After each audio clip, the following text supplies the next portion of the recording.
We don't have that lovely swamp-like humidity that you guys get to enjoy in Washington yet. Oh, it's around the corner, I assure you. But, Dallas, Texas this weekend, we got some more rain. We've had 7 inches of rain in the month. And let me tell you what, our farmers and ranchers need this. Our farmers and ranchers need it badly. So, God is great, guys. God is awesome. Hey, we got to take a second and thank you for your fine hospitality when we were in Washington a couple of weeks ago. As always, you make a hole in your schedule for us, and you are so accommodating, you and your wonderful staff. We can't thank you enough for that each and every time.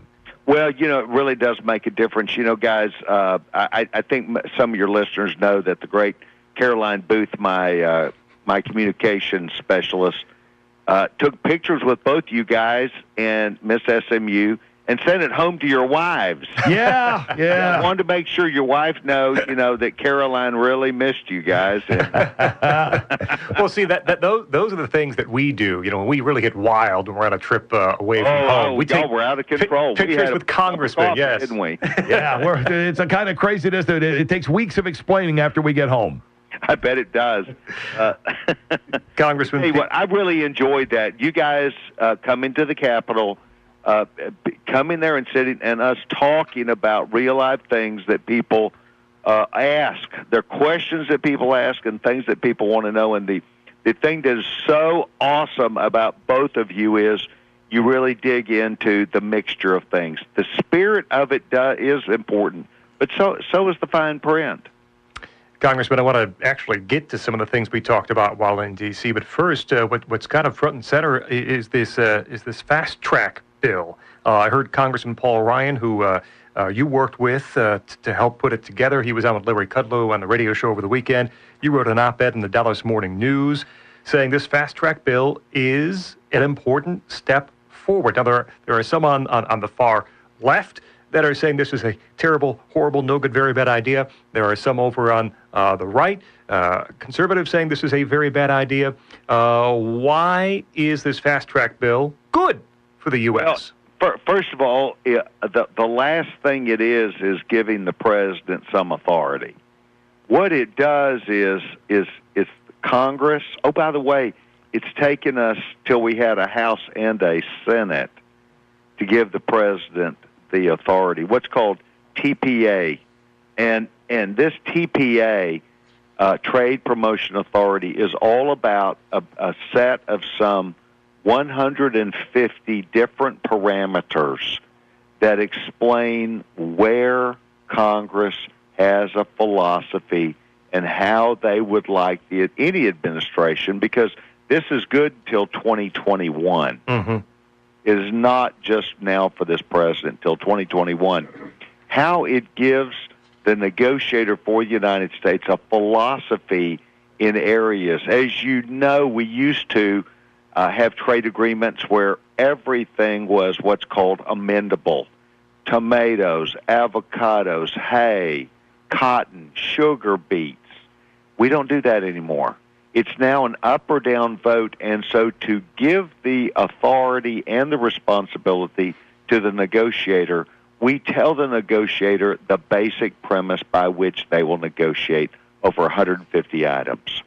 So this is a Republican House, a Republican Senate that is for trade, but that is for the opportunity for Americans to be able to gain an equal footing to a market, and likewise for the other countries to do the same. Number 3, what's a good point?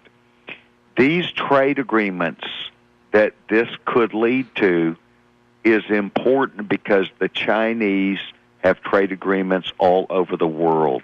If we do nothing, the Chinese ultimately will own every single marketplace with their ideas and their way of doing law. And we don't want that. People want American products. People want what we can do. Last point.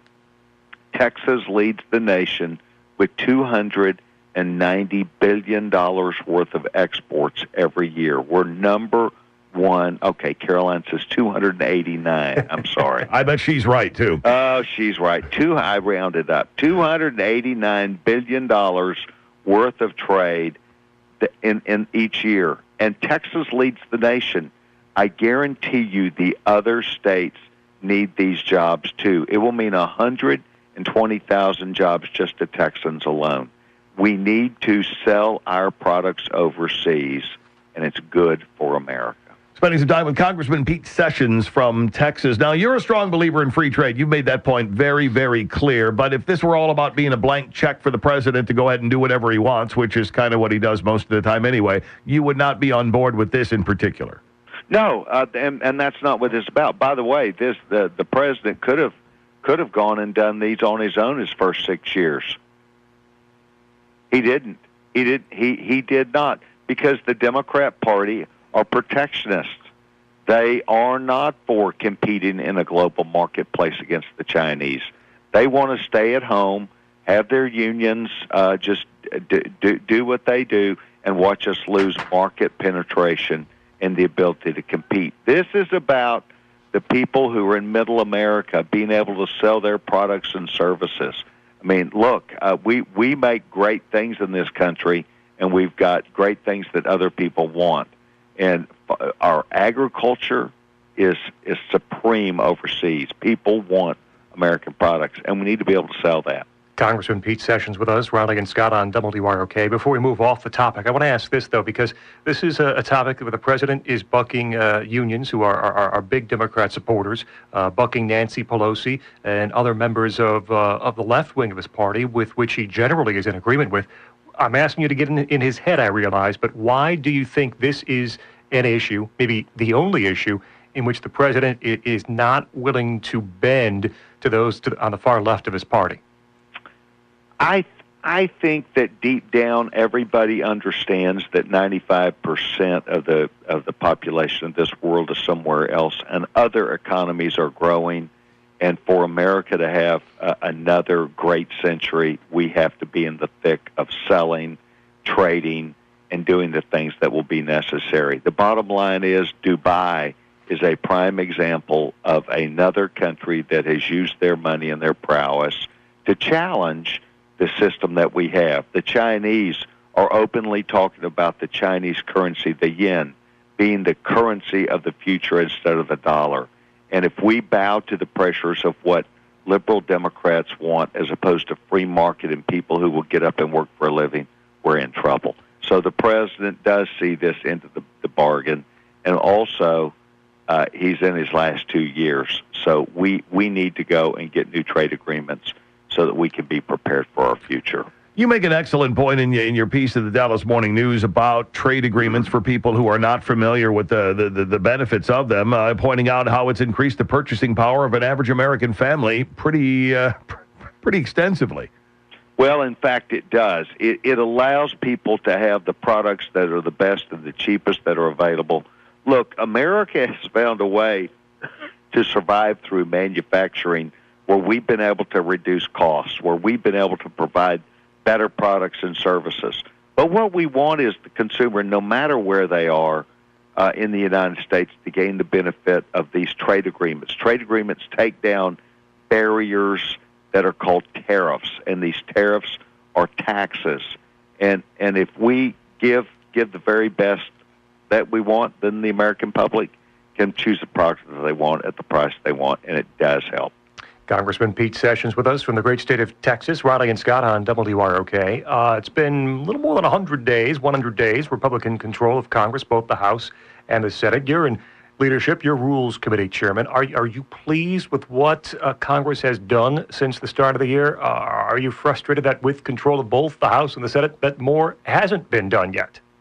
Well, I am part of our leadership team that tries to present to the American people what we stand for as Republicans, not just in the House and the Senate, but really what does our party stand for and why are we relevant and what do we stand for as we move forward? Because as you know, when I was chairman of the National Republican Congressional Committee, we had neither the presidency, we had neither the Senate nor the House.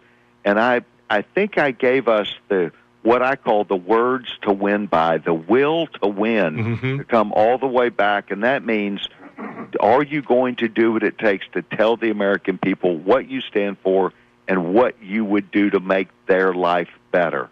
What we have done this year in the House is come back and said unequivocally, we are for a balanced budget. We believe it's immoral and wrong to spend more than what we contribute.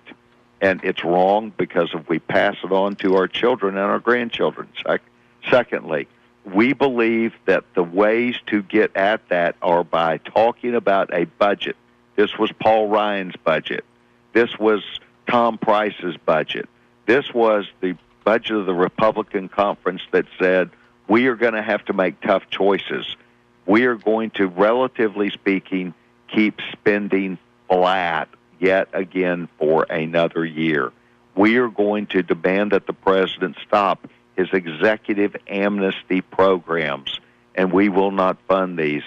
And lastly, we are going to make sure that we stand up for a strong defense, because we believe if we do not stand up for our men and women who are in uniform, who are protecting this country in the face of a dangerous world, we are in trouble.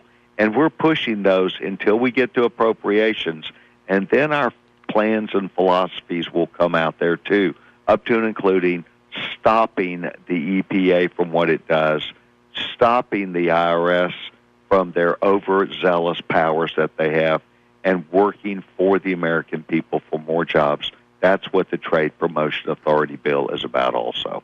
Congressman Pete Sessions with us, Riley and Scott here on WROK.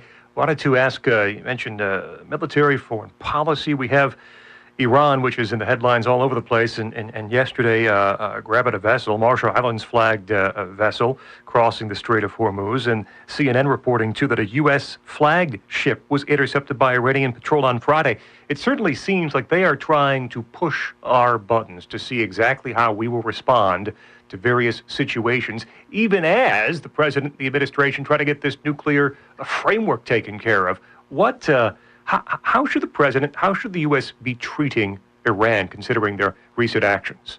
We know on WROK this morning, we're talking about the details of foreign policy, and this is why Riley and Scott are so powerful in their discussions with people who live in Illinois.